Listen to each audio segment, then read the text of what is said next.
आज Doubtnut app download करें। Doubtnut पर अपने सभी गणित, रसायन विज्ञान, भौतिक विज्ञान और जीव विज्ञान के डाउट्स का करो सफाया। बस प्रश्न की फोटो खींचो, एक ही प्रश्न को क्रॉप करो और तुरंत वीडियो सोल्यूशन पाओ। अभी डाउनलोड करें। नमस्कार दोस्तों, स्वागत करता हूं आप सभी का। आपका प्रश्न है, निम्नलिखित यौगिकों के संरचनात्मक सूत्र लिखिए। ठीक है ना। तो इसके लिए हमें प्रश्न में हमें दो भाग दिए हैं। ठीक है। तो पहले भाग में हमसे कह रहा है 3,4,4,5 टेट्रामेथिल हेप्टेन। ठीक है ना। तथा दूसरे में हमसे कह रहा है 2,5 डाई मेथिल हेक्सेन। ठीक है ना। तो अर्थात ये हमें इस प्रश्न में ये हमें IUPAC नाम दिए हुए हैं हमें। ठीक है। जिनके आधार पर हमसे कह रहा है कि इनके संरचनात्मक सूत्र लिखिए। ठीक है ना। तो आइए हम इस प्रश्न को हल करते हैं तथा इनके जो संरचनात्मक सूत्र हैं उनको लिखते हैं। ठीक है। तो जैसा कि हमें पहले भाग में हमें कह रहा है कि 3,4,4,5 टेट्रामेथिल, ठीक है ना, टेट्रामेथिल हेप्टेन। ठीक है ना, हेप्टेन। ठीक। तो आइए हम इस प्रश्न को अब देखते हैं। ठीक है ना। तो जैसा कि हम इसमें देखते हैं जो हमें IUPAC नाम दिया है। ठीक है ना। तो IUPAC नाम में ये हमारा जो टेट्रा होता है, ठीक है, ये हमारा चार, जब एक ही प्रकार के जब चार समूह कहीं पर जुड़े होते हैं हमारी संरचना में, तो उसके लिए हम टेट्रा का प्रयोग करते हैं। ठीक है ना। तो एक ही प्रकार के, ठीक है ना, ही प्रकार के चार समूहों के लिए, ठीक है ना, समूहों के लिए हम टेट्रा का प्रयोग करते हैं। ठीक। और टेट्रा, और ये चार समूह कौन से हैं, ये हमें दिया है मेथिल। ठीक है ना। तो अर्थात ये जो मेथिल है ये हमारे चार जुड़े हैं कौन कौन से कार्बन स्थिति पर, तीसरे, चौथे चौथे तथा पांचवें कार्बन की स्थिति पर। ठीक है। और जो हमारी ये श्रृंखला है कार्बन की, वो कितने की है, हेप्टेन। हेप्टेन का मतलब क्या होता है, ठीक है, ये हमारा जो हेप्टेन है अर्थात ये हमारी 7 कार्बन वाली, ठीक है, श्रृंखला है, 7 कार्बन की श्रृंखला है। ठीक है ना। तो इस प्रकार से हमने ये समझ लिया कि ये जो हमारा है, ठीक है, तो इसमें हमारे किस तरीके से क्या क्या उपस्थित है। ठीक है ना। तो आइए अब हम इसकी संरचना बनाते हैं। तो जैसा कि सबसे पहले हम जो कार्बन की श्रृंखला वो कितने की है, 7 कार्बन वाली। तो हम इसको बना लेते हैं, 1 2 3 4 5 6 7। ठीक, 7 कार्बन की श्रृंखला हो गई। ठीक है ना। अब IUPAC नामकरण करते समय, ठीक है, सबसे पहले तो हम इन कार्बन की नंबरिंग करते हैं। ठीक है। और कार्बन की जो नंबरिंग करते हैं तो नंबरिंग उस तरफ से करते हैं जहां से हमारा जो हमारे समूह है उससे जुड़े हुए यौगिक हैं, मुख्य श्रृंखला से जुड़े हुए यौगिक, अथवा कहें हम क्रियात्मक समूह है जो सबसे पास पड़ते हैं। ठीक है। तो अब यहाँ पर हमें क्या था, तीसरे कार्बन से हमारा क्या जुड़ा, मेथिल। ठीक है ना। अर्थात अब ये हमारा जो यहाँ पर नंबरिंग होगी, हम यहाँ पर किसी भी तरफ से कर लेते हैं अभी, क्योंकि हमें तो इससे संरचना बनानी है। ठीक है। तो हम यहाँ से बाईं तरफ से इसको नंबरिंग करते हैं। तो ये पहला कार्बन हो गया, ये दूसरा हो गया, ये तीसरा हो गया, ये चौथा, ये पांचवा, ये छठा तथा ये हमारा 7वां कार्बन हो गया। ठीक है ना। अब जैसा कि हमसे इसमें दिया था IUPAC नाम में कि तीसरे चौथे से तथा पांचवें से हमारे मेथिल समूह जुड़े हैं। ठीक है ना। तो तीसरा कार्बन ये है हमारा। ठीक है। तो इससे एक मेथिल समूह जुड़ा है। तो मेथिल समूह का जो सूत्र होता है वो क्या होता है, हमारा CH3। ठीक है ना। ये हमारा मेथिल हो गया। तथा दूसरे जो दो हैं हमारे वो किससे जुड़े, चौथे वाले से। ठीक है। तो इस प्रकार से इसमें हमारे जो चौथा कार्बन है इसमें हमारे दो मेथिल समूह जुड़े हैं। तो ये CH3 ये हो गया। ठीक है। तथा अब ये हमारे कौन से कार्बन से जुड़ा है, पांचवें नंबर वाले कार्बन से एक और मेथिल समूह जुड़ा है। ठीक है। तो ये पांचवें नंबर कार्बन ये रहा, इसके साथ एक मेथिल समूह और जोड़ दिया हमने।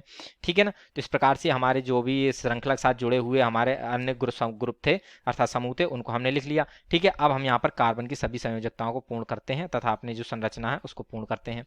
ठीक है ना। तो ये सभी कार्बन जो होते हैं वो हम सहसंयोजक बंध द्वारा जुड़े होते हैं तथा जो बाकी इनकी संयोजकताएं हैं वो हमारी हाइड्रोजन के द्वारा पूर्ण होती हैं। इसी वजह से ये हमारे हाइड्रोकार्बन कहलाते हैं। ठीक है ना। तो कार्बन की संयोजकता 4 होती है, यहाँ पर ये 3 एक से पूर्ण हुई है, तो अब यहाँ पर हमें 3 हाइड्रोजन और जोड़ देंगे। ठीक है। तो इस प्रकार से यहाँ CH3 आएगा, यहाँ पर हमारे CH2 आएगा। ठीक, यहाँ पर 3 हो चुकी है पूर्ण, तो एक H यहाँ आएगा। यहाँ पर हम देखते हैं कि हमारे इस कार्बन की चारों ही संयोजकताएं जो हैं वो पूर्ण हैं। ठीक है। 2 इन कार्बन के द्वारा तथा 2 ये मेथिल समूह के द्वारा। ठीक है ना। ये एक मेथिल समूह ये तथा दूसरा मेथिल समूह ये जुड़ा है हमारा। ठीक है ना। तो इन दोनों मेथिल समूह की से तथा तीसरे तथा पांचवें कार्बन की वजह से ये चौथे कार्बन की संयोजकता पूर्ण है। ठीक, तथा यहाँ पर हमारी कार्बन की संयोजकता 3 है तथा अब यहाँ पर ये चौथी संयोजकता जो है वह हाइड्रोजन से पूर्ण होगी। यहाँ पर 2 हाइड्रोजन जुड़ेंगे तथा यहाँ पर हमारे 3 हाइड्रोजन जुड़ेंगे। ठीक है ना। तो इस प्रकार से ये जो हमारा संरचना सूत्र है वह ये बन जाता है। ठीक है ना। तो इस प्रकार से ये हमारे पहले भाग का उत्तर पूर्ण होता है। ठीक, तो अब आइए हम इस प्रश्न के जो दूसरे भाग है उसके उत्तर को भी निकालते हैं। ठीक है ना। ये हमारा संरचना सूत्र बन जाता है। ठीक, तथा अब जो दूसरे भाग है, ठीक है ना, तो इसको भी हम हल कर लेते हैं।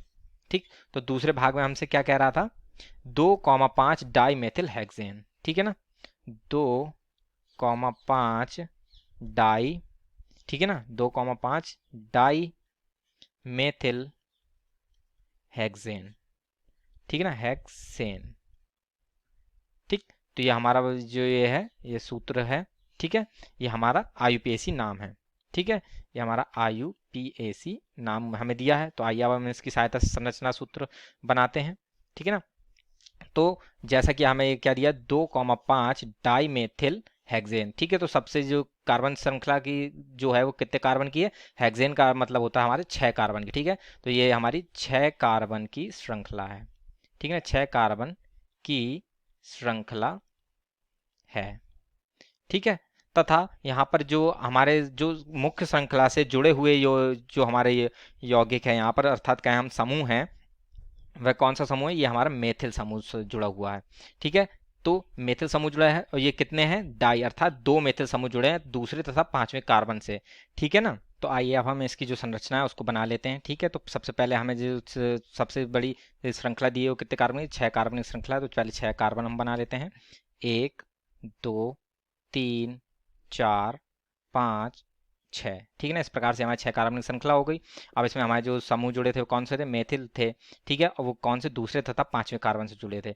ठीक है ना। तो अब सबसे पहले हम इनके जो कार्बन है हम इनकी नंबरिंग कर लेते हैं। ठीक है, तो नंबरिंग हम किसी भी तरफ से कर लेते हैं अभी, क्योंकि वो हम उसके आधार पर ही हम नंबरिंग के आधार पर ही अपने समूहों को जोड़ेंगे। ठीक है, तो पहला नंबर हम इस कार्बन को दे देते हैं। ठीक है, बाईं तरफ से हम नंबरिंग करते हैं, पहला हो गया, ये दूसरा कार्बन है, ये तीसरा है, ये चौथा कार्बन है, ये पांचवा कार्बन है तथा ये हमारा छठा कार्बन है।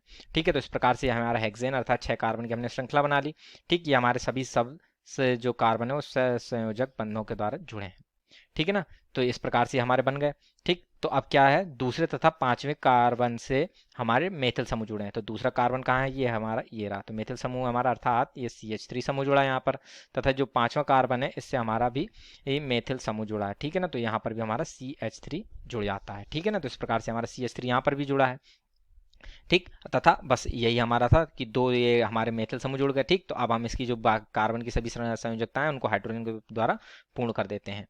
ठीक है ना, तो अब ये जो कार्बन है इसमें हमारे 3 हाइड्रोजन जुड़ेंगे। ठीक, यहाँ पर हमारे 3 संयोजकता पहले पूर्ण है, तो जो चौथी संयोजकता है वह इस वाले हाइड्रोजन से पूर्ण होगी। यहाँ पर हमारा CH2 आ गया, ये भी हमारा CH2 आ जाएगा। ठीक है, यहाँ पर हमारा CH आएगा तथा ये हमारा CH3 आएगा। ठीक है ना, तो इस प्रकार से ये जो हमारा इसका संरचना सूत्र है, ठीक है ना, वह भी पूर्ण हो जाता है। ठीक है ना, तो इस प्रकार से हमारे प्रश्न के दोनों ही भागों के उत्तर पूर्ण होते हैं और उनके संरचना सूत्र पूर्ण हो जाते हैं। ठीक है, तो आशा करता हूँ आप सभी को उत्तर समझ में आया होगा। धन्यवाद। कक्षा 6 से 12वीं से लेकर नीट, IIT, JEE वो एडवांस के लेवल तक 1 करोड़ से ज्यादा छात्रों का भरोसा। आज ही डाउनलोड करें डाउटनेट ऐप या व्हाट्सएप करें अपने सारे डाउट्स 8400 400 400 पर।